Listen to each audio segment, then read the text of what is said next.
more there. Yeah. So Will sees that. Can this guy explain it? A lot of money, huh? What? A lot of money. Money? Money? Money to me. Money good? A lot of money, huh? Yeah? Yours? Yeah. What do you do? Sorry? What work? Work is Amazon. Amazon? Yeah. Pay good, huh? Yeah. Can I get a job? And they pay you all that money? I think you may lie a little bit, maybe? Cheeky little lie? Yeah, I think you do understand. I think you understand.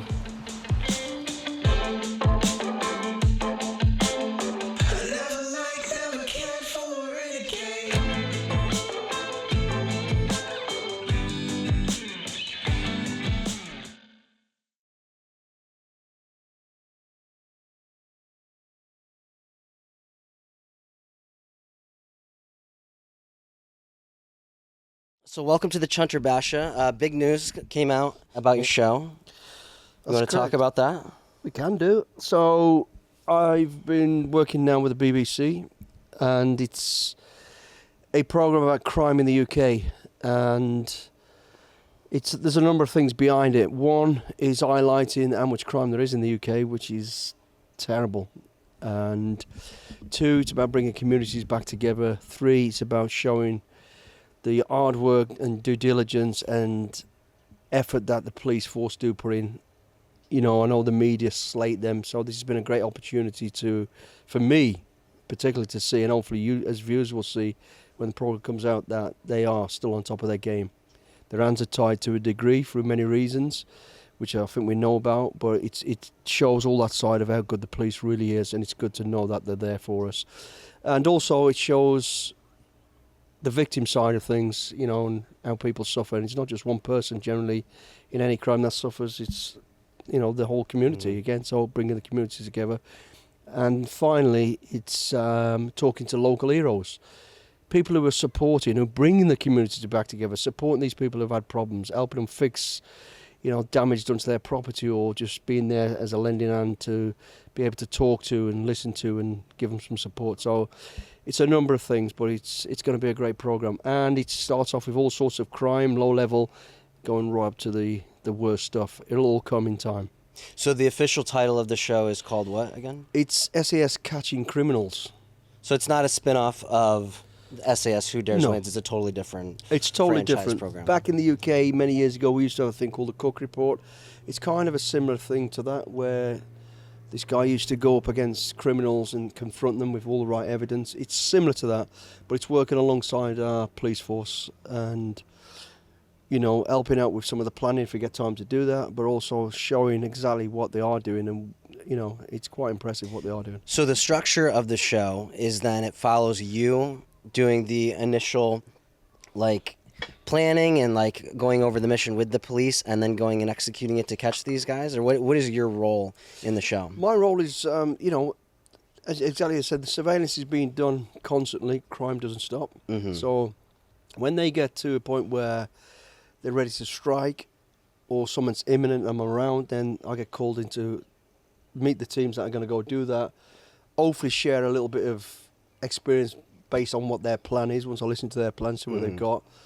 Because they're striking very much similar to what we used to in the regiment, you know. Yeah. Find, fix and strike under surveillance, so they don't strike until they've got all the evidence, because obviously you don't want anybody getting off with technicality. So my part is to be there, listen to it, put a bit of spin on it if I can, and then go along for the strike. So I'll always be able to relate to some probably that we've done in the military and go, you know, think about this. Is another option a more aggressive or a less aggressive, or, you know, have you covered this option?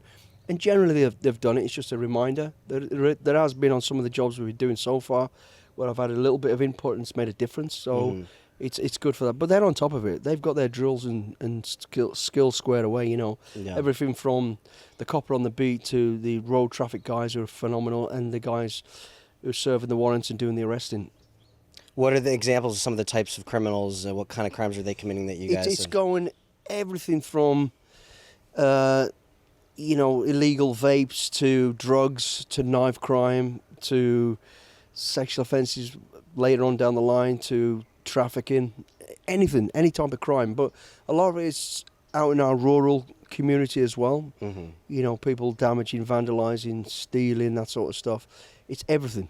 You know, crime is crime. And to be honest, we should start with the lower stuff because that's where it starts for all the criminals. They start off doing a bit of thieving, then they get into burglary, then they get into drugs. And, it, you know, so we're highlighting it right from a low level, hopefully, with a view for people to go, hang on a minute, this is not a good thing to be doing as a deterrent to try and cut down and stop this stuff. What is, I know with the UK, and not to get into a whole gun debate here, but it's not as common to have firearms in the UK as it is in the US. It's nowhere near as common as it is here in the US, but there is a guns problem. Mm-hmm. You know, with obviously the wars in Europe, there's always, and it happens all the time, there's always a way that weapons get smuggled into the UK, and they have on the black market. You know, people are using them for defence, i.e. drug dens, sort of defending themselves against other drug gangs or whatever it might be, or just to intimidate. Mm-hmm. And the problem is with that is people don't understand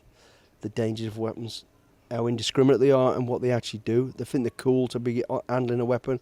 Bear in mind in the military, and particularly in the SAS, you know, it's an extension of your right hand. And even us as professional soldiers, and I know the firearms police do the same, the minute you go near that weapon, you go straight back to basics. And you need to know the basics. You need to know everything about that weapon, how to handle it and what it can do and all that sort of stuff. These criminals are just, you know, using them like they're toys until they use them. And then, yeah, reckless moment, kill people they probably don't want to kill, and now they're going to jail or they're on the run. So gang violence in the UK is similar, different to in the US? Is it mostly knives, mostly stabbings versus shootings? It's gang warfare. It's people getting killed, not in the numbers they are here in the States because of weapons, but the weapons they're using is knives. Knife crime in the UK is out of control. Young kids carrying weapons, thinking they're cool, getting into gang warfare, or being told to be in a gang to go have initiation, and they think they're going to go and stab somebody in the leg, not realising you got to kill somebody if you hit the femoral artery, which has been happening. It's out of control. Well, and I was actually going to ask you, as someone who you grew up in a rough neighborhood, you could have gone down that type of lifestyle. From that perspective, outside of, you know, more stricter laws and enforcement, what else can be done to kind of fix this issue? Is it more community programs, more... It starts with parenting. Mm-hmm. You know your kids are up to no good. You know that they're out all hours of the morning. You know generally they're carrying it. So it's down to... And I mean parenting... It doesn't have to be like they had the mom or dad. Mm-hmm. Parenting in terms of the older brother can get the younger kid in check, girl or boy, whoever it might be. So it starts within the family home or within the whatever that home may be, you know, because, you know, people come from a lot of broken homes and it doesn't matter. Somebody with responsibility should take responsibility. Somebody, you know, with a little bit more sense. And then community. That, you know, what I've noticed working with the police on this job is nobody wants to shit in their neighbourhood. These people are coming in with fear, creating havoc, and we're all divided and tend to take care of ourselves. If we all unite and go, we don't want that scum in our fucking neighbourhood, and get on top of it and stamp it out, that will really help. And support the police. You know, I remember as a kid being the little shit that I was, and I got stabbed, so I know what I'm talking about. This, as much as I hated the copper, I was glad he was there. You know, I knew him by name. He knew. As soon as there's a problem in my neighbourhood, you know, I'll go to Billingham's house because it's probably him. And it probably was me. So having that there was reassurance for the rest, my family as well. For my mum and dad, you know, knowing that, I've got in trouble, but at least something's been done about it. And then the neighbours around go, it's him again. Yeah. Point him out. Flush him out. Because we've got to do that. Community is everything. We've got to bring in immediate families, neighbours, you know, the whole community area has got to stand together, every community, and stamp this shit out. Because nobody wants it. Because I'm sure, like, and you said when you were growing up, your parents were working, or at least your dad was working all the time. I'm sure, but he had to do that, as many parents do, have to work 2 jobs just to be able to support their family, leaving them less time at home to make sure their kids aren't fucking around getting into trouble.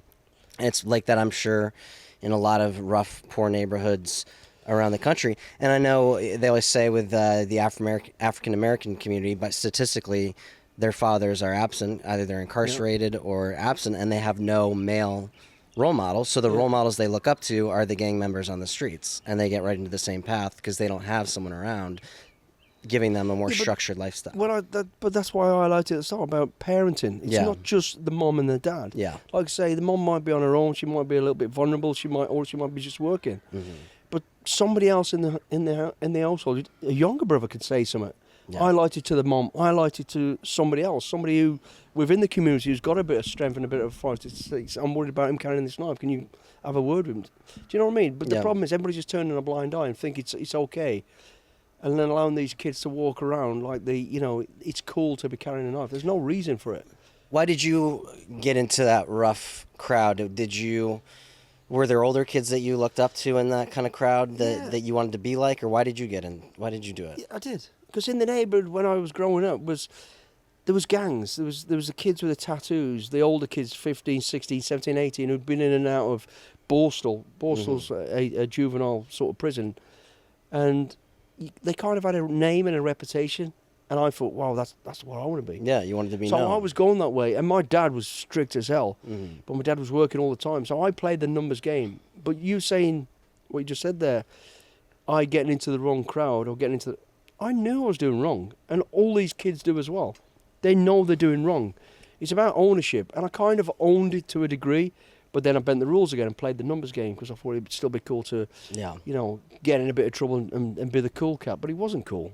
I was lucky not to, one, kill myself or two, kill somebody else. Yeah. Because a lethal weapon is your fist. I had many a fight where you hit somebody, knock them out, and think it was cool, then walk away and wonder, is he breathing? Is he still alive? Yeah. Has he just smashed his head?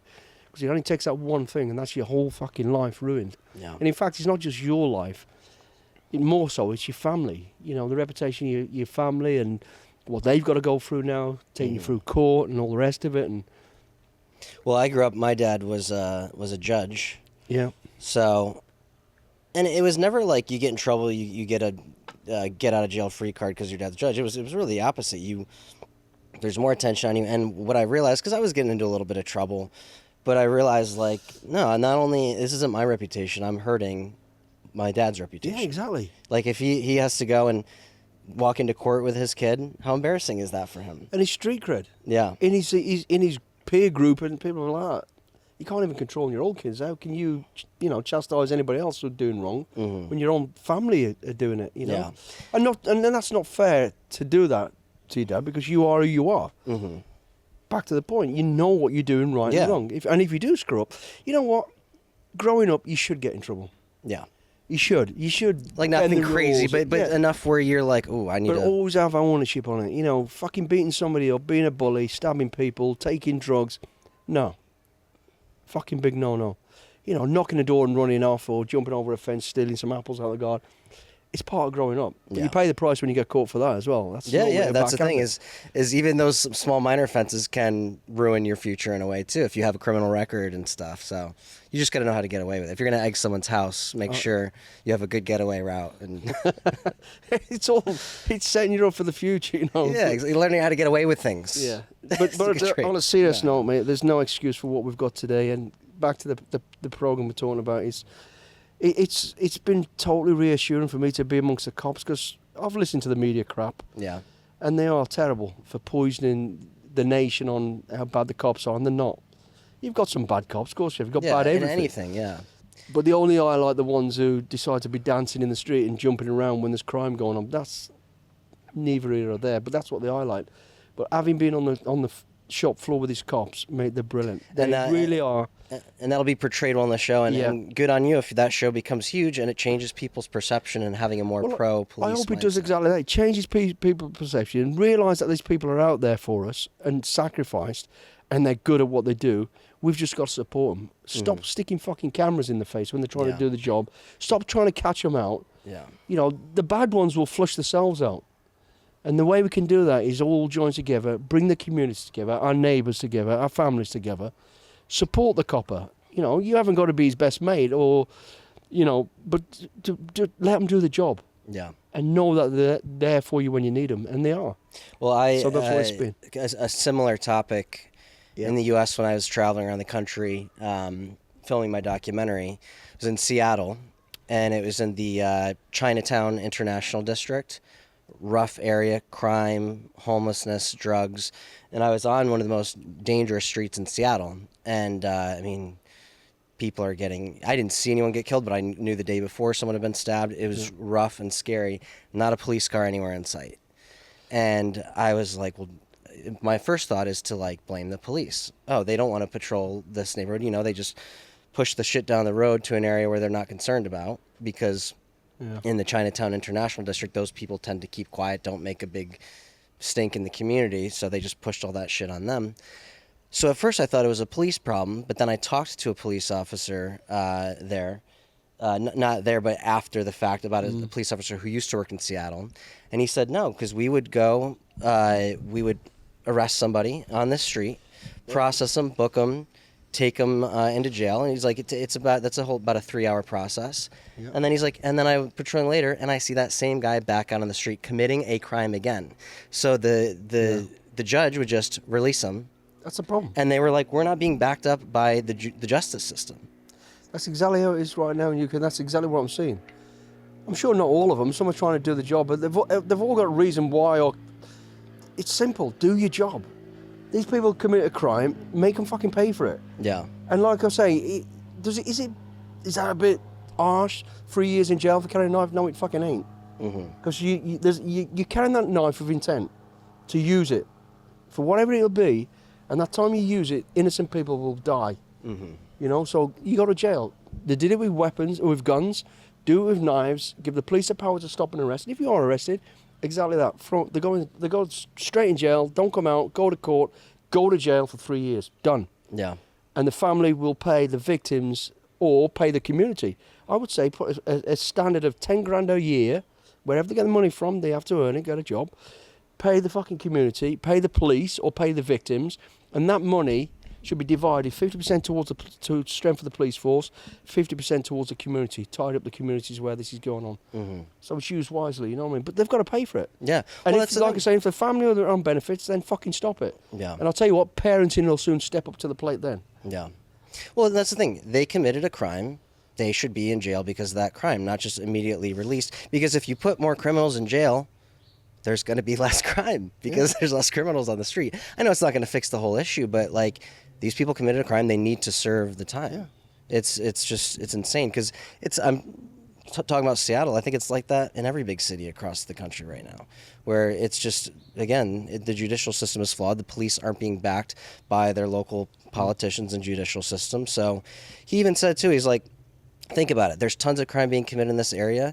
If me and my partner have to spend 3 hours booking this one guy for this crime, we're not able to monitor other crimes going on. So what's the solution? Are there more police that you put in that community? I know, like in an immediate thing, I know we're talking about the bigger picture of raising these people, community, but in a quick fix, do you just put a bigger police presence in these low income, high crime? I think you've got to cut out all the red tape nonsense.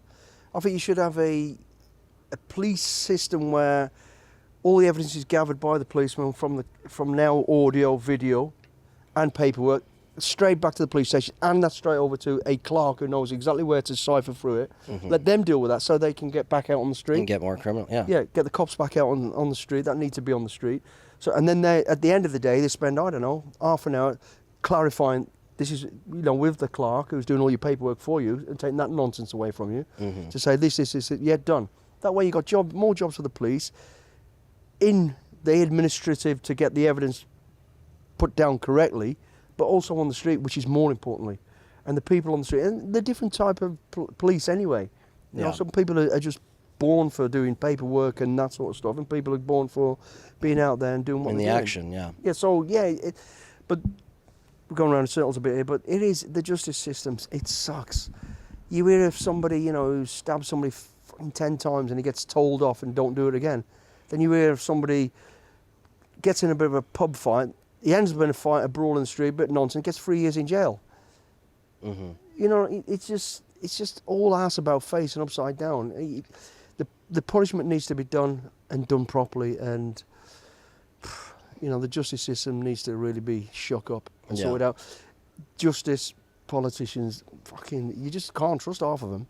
Well, I think we've solved the problem. They just need to listen to this episode, and we've solved one of the world's problems, and then we'll be on to I the don't next think we've world solved problem.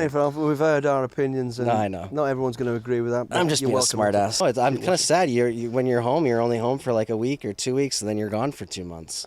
You know, You were on tour for your speaking tour. What, September, October, November, 2.5 months? Yeah. So I would we can love do to some try more. and make a trip out to come visit. Yeah, there will be a European version to this where he'll come over to the UK and see some of the sites of the UK, and we'll do some more relevant topics, I guess. Can I catch some criminals? You are a fucking criminal. Okay. I might be able to provide you some good. That would be great for me to arrest you and your dad to charge you. How about that? That'd be great. That'd be good content.